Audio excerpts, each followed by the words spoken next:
Yes, मामलेदार मिसळ. हे मामलेदार मिसळीचं जुनं ठिकाण जिथे आता हे डिमॉलिश झालेलं आपण बघतोय. बरंचसं बांधकाम पाडण्यात आलं आहे आणि आता मामलेदार मिसळ नवीन कुठे मिळते हे तुम्हाला दाखवते. ही जुनी बाजारपेठ. अर्थात व्हिडिओचा उद्देश आपण फोकस करू. बाजारपेठ तर तुम्ही बघताच आहात व्हिडिओमध्ये, पण मामलेदार मिसळ हे प्रत्येक ठाणेकराचंच नव्हे तर प्रत्येक महाराष्ट्रातील व्यक्तीचं एक जिभेला आवडणारं ठिकाण होतं आणि जिभेवर त्याची चव रेंगाळायची. तर ही जुनी मामलेदार मिसळ तुम्हाला मी दाखवली. मामलेदार मिसळ राजकारण्यांपासून ते सामान्य जनतेपर्यंत प्रसिद्ध होती आणि आता मी तुम्हाला दाखवतो. येस, हॉटेल आमंत्रण. येस, इथे मामलेदार मिसळ तुम्हाला मिळते. येस, हॉटेल आमंत्रण आपण बघतोय. म्हणजे पूर्वी कुठे मिळायची आणि आता कुठे मिळते. इथे तुम्हाला मामलेदार मिसळ मिळते.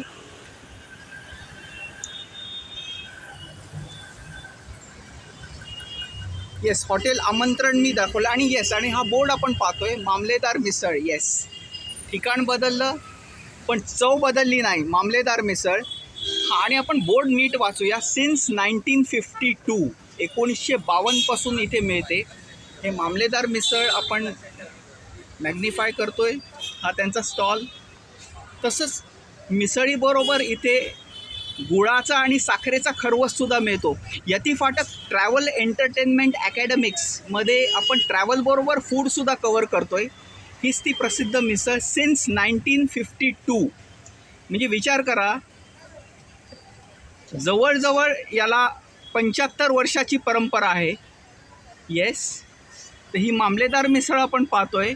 आमंत्रण हॉटेल पण आपण पाहतो आहे.